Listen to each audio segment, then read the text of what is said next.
60 शब्द प्रति मिनट की गति से लिया गया है। यदि यह आपको अच्छा लगे तो लाइक, शेयर और सब्सक्राइब अवश्य करें।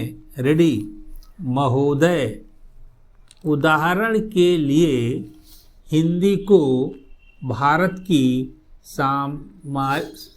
सामासिक संस्कृति के सभी तत्वों की अभिव्यक्ति का माध्यम बनाने की बात इसी अंतिम अनुच्छेद में बताई गई है और इस बात का स्पष्ट संकेत भी दिया गया कि हिंदुस्तानी तथा 8वीं अनुसूची में उल्लिखित अन्य भारतीय भाषाओं से और मुख्यतः संस्कृत से शब्द ग्रहण करते हुए हिंदी भाषा की समृद्धि को सुनिश्चित कर लिया जाए।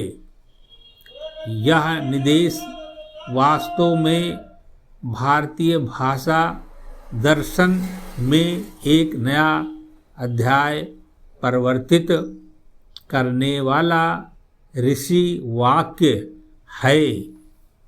पर चिंता की बात है कि इस महावाक्य में से केवल प्रसार पर ध्यान दिया गया।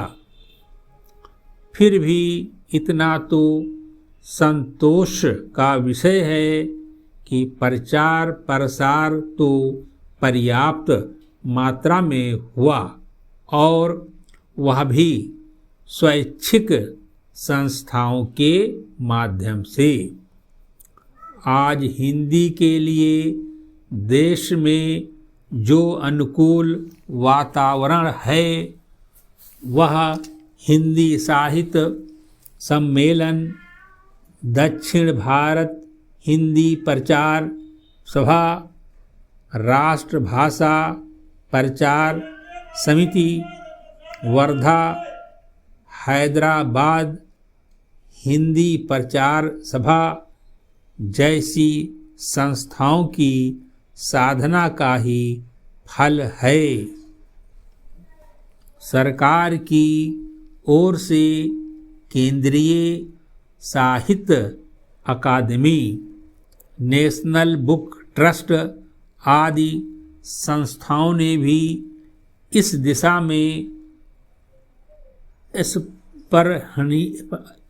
स्पृहणीय कार्य किया है, जिससे हिंदी तथा अन्य भारतीय भाषाओं के बीच साहित्यिक आदान प्रदान का एक व्यवस्थित कार्यक्रम आयोजित हो सका।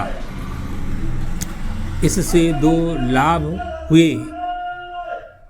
पहला यह कि विभिन्न भारतीय भाषाओं में प्रणीत उत्तम साहित्य की जानकारी अखिल भारतीय स्तर पर प्रायः सभी भाषा भाषियों को उपलब्ध होने लगी और इसी से भावात्मक एकता भी बलवती होती जा रही है।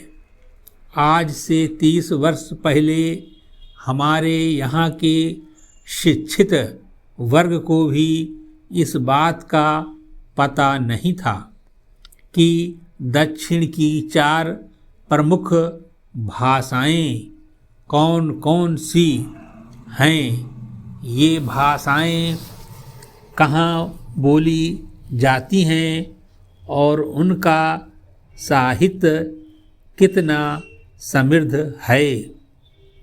उत्तर भारत में रहने वाले किसी भी तेलुगु भाषी, कन्नड़ भाषी या तमिल भाषी को बिना किसी मतभेद के केवल मद्रासी कहा जाता था। अब पर्याप्त परिवर्तन हुआ है। पैरा, यह वास्तविक परिवर्तन संविधान में परिकल्पित सामासिक संस्कृति के विकसित होने पर भी संभव है। सामासिक संस्कृति बहुत ही सार्वगर्भित है, क्योंकि इसी में भारत की भारतीयता की पहचान है। सांस्कृतिक दृष्टि से भारत एक भी है, अनेक भी। भाषाएं अनेक हैं, पर सबका साहित्य लगभग एक जैसा है। पर्व त्योहार कुछ समान हैं और कुछ भिन्न हैं, पर भावना सबके पीछे एक है। देवी देवता अनेक हैं, पर देवी भावना एक है।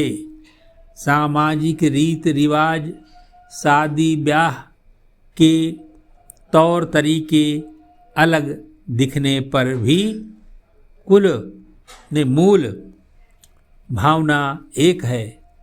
खान पान, प्रत्येक प्रांत का अपना अलग अस्तित्व रखता है, पर प्रत्येक को हर दूसरे के यहाँ के पकवान, मिठाइयाँ अच्छी लगती हैं। आजकल यह सामाजिक प्रवृत्ति और अधिक व्यापक होने लगी है। यह तो अनेकता में एकता है और एकता में अनेकता है। वही वास्तव में हमारी सामासिक संस्कृति की सच्ची पहचान है। इसी संस्कृति को पहचान कर और उसे समर्थ पद विधि प्रदान कर अपनी भाषा और साहित्य को अखिल भारतीय परिधान में प्रस्तुत करना ही संविधान के अनुच्छेद 351 में परिकल्पित सामासिक संस्कृति की अभिव्यंजना है। समाप्त।